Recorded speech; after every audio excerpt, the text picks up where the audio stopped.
Hop, mas, hop, mas, hop. Ya. Kenapa mas kok lari-lari mas? Aku kuntilanak mas, kan mas? Kuntilanak di mana mas? Sana mas. Sana. Oke teman-teman. Ya makasih mas, hati-hati mas. Oke teman-teman. Ini katanya ada kuntilanak. Nggak tahu itu. Mereka pada lari-lari, ketakutan kayaknya motornya, nggak mau jalan.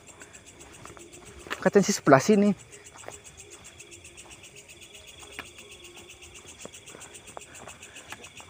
Sebelah sini mas.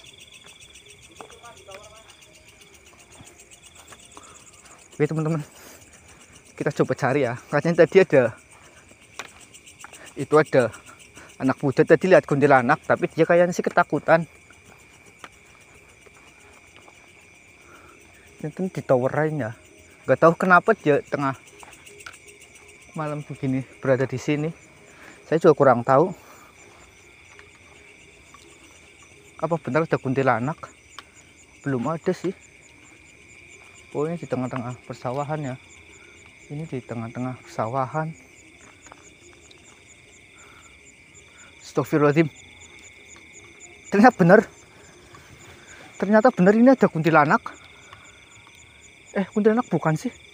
Kita coba lebih dekat lagi. Oh ini di toweran ini. Oh iya ini benar ternyata benar teman-teman.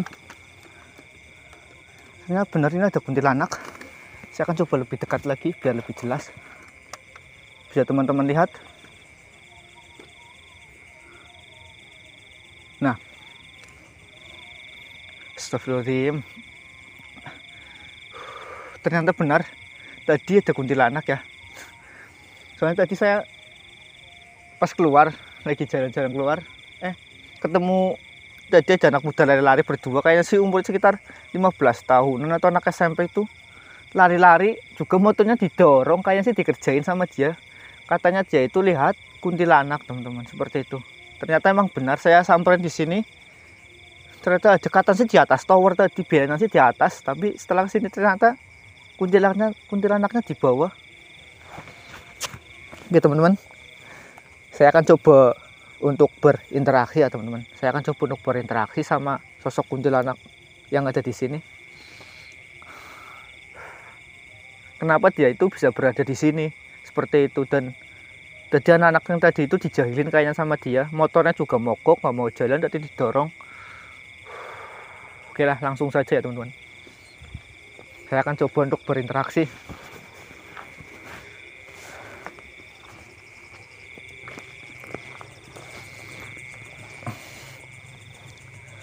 Mohon maaf Nyai, Mbak Kunti, mohon maaf. Barangkali kedatangan saya itu mengganggu panjenengan. Nah, kedatangan saya kemari itu cuma ingin bertanya lah, berkomunikasi dengan panjenengan. Nah, kenapa itu panjenengan itu berada di sini? Seperti itu. Apakah tujuan panjenengan berada di sini? Dan kenapa panjenengan itu kelihatannya itu sangat sedih ya, seperti itu.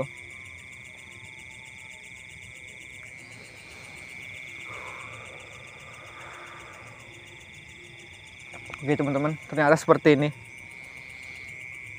Si Mbak Kuntilanak itu yang punya sawah ini ternyata teman-teman. Yang punya sawah ini, tapi dia itu meninggalnya karena apa? Karena cekcok. Nah, cekcok sama petugas ini, petugas towernya dulu, nggak tahu cekcok. Terus ya mungkin karena kepikiran. Terus dia itu katanya sampai sakit terus meninggal, seperti itu teman-teman. Nah, jadi pas tower yang ada di sini itu dulunya itu si Mbak Kuntilanak ini dulunya itu tidak setuju teman-teman, tidak setuju kalau sawahnya itu tempat ini tuh dibikin tower. Kayaknya sini tower televisi atau HP, kayaknya sih handphone. Saya kurang tahu, kayaknya sih towernya handphone, pemancar sinyal. Nah, si Kuntilanak ini itu tidak setuju. Nah, kalau sawahnya itu dibikin seperti ini. Walaupun kata si Mbak Kunti itu uangnya itu penggantian itu kan sangat lumayan. Uang penggantiannya itu sangat lumayan, tapi si Mbak Kuntilanak itu tidak setuju seperti itu ya.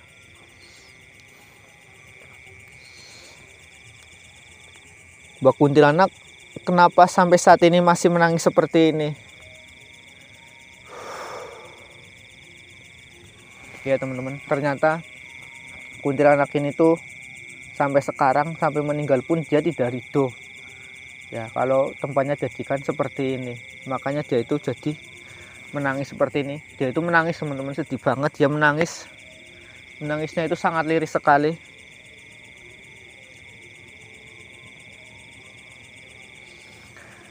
Oke lah, kalau Mbak Kunti tidak setuju atau gimana, yang penting Mbak Kunti itu jangan mengganggu orang-orang yang berada di sini, seperti itu. Oh, jadi seperti ini teman-teman. Ini Mbak Kunti ini memang sebenarnya tidak mengganggu. Cuman tadi anak muda tadi yang berdua itu sedang duduk-duduk di sini dari maghrib sampai sekarang jam 12 itu di sini duduk-duduk sama minum-minuman teman-teman. Nah, jadi si Mbak Kunti ini itu nggak suka ya kalau di sini juga buat minum-minuman dari maghrib, mabuk-mabukan. Nah, makanya sih pemuda tadi itu dijailin sama Mbak Kunti supaya dia itu pergi dari tempat ini, seperti itu. Oke Mbak Kunti, saya harap Mbak Kunti itu nggak usah memikirkan lagi karena Mbak Kunti itu sudah tidak di dunia lagi. Mudah-mudahan Mbak Kunti itu bisa tenang di alam kubur, seperti itu ya Mbak Kunti ya. Ya seperti itu Mbak Kunti.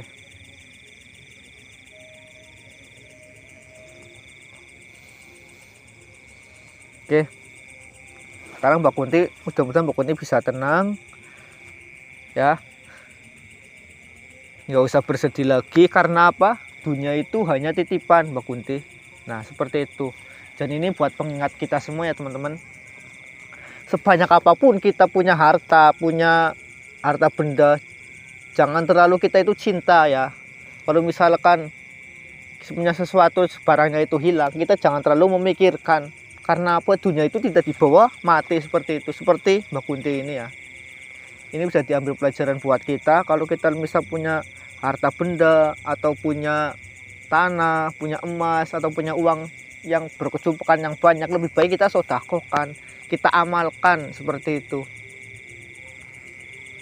Agar amal itu ada manfaatnya, bisa menolong kita ketika kita sudah meninggal, seperti itu ya teman-teman. Karena apa, kalau kita sudah meninggal itu hanya ada yang bisa menolong kita, hanya ada 3. Yang pertama itu anak yang soleh teman-teman. Yang pertama itu anak yang soleh. Kan ada lagunya, apabila ada manusia nenoret telah pergi ke alam barga, maka tertutup semua amalnya kecuali 3 perkara. Yang pertama anak yang soleh. Yang pertama itu anak yang soleh. Karena apa, anak soleh, ketika kita sudah meninggal, anak yang soleh itu bakalan mengirimkan apa ya, mengirim kita itu doa, selalu mendoakan kita yang sudah meninggal, seperti itu. Yang kedua itu amal jariyah atau sodako. Amal jariyah kita, contohnya apa? Contohnya kalau kita misalkan kalau kita punya uang 10.000, kita sodakokan, amalkan ke masjid atau apa, selama itu masih dipakai, itu pahalanya itu mengalir terus, seperti itu ya teman-teman. Yang ketiga itu ilmu yang bermanfaat. Ilmu yang bermanfaat itu seperti apa? Contohnya kita punya ilmu apa ya? Ilmu terus kita amalkan. Nah, amalkannya itu ke orang lain. Nah, selama orang lain itu menggunakan ilmu yang kita ajarkan, maka pahalanya itu akan mengalir terus. Nah, itu yang jelas itu ilmu kebaikannya, bukan ilmu yang jelek-jelek, ilmu kebaikan. Ilmu apa aja kalau kita amalkan, pasti pahalanya itu akan terlebih ilmu agama, itu yang utama teman-teman. Oke lah. Oke, jadi kita tinggalkan aja. Semoga Mbak Kunti ini tenang ya teman-teman. Oke, kita cabut aja ya teman-teman. Kita cabut aja dari sini. Dan ini towernya teman-teman. Towernya emang tinggi banget tuh, kelihatan kok ya. Tinggi banget ini. Nggak tahu ini tower apa. Ini towernya masih baru. Oke lah, kita cabut aja ke sana ya.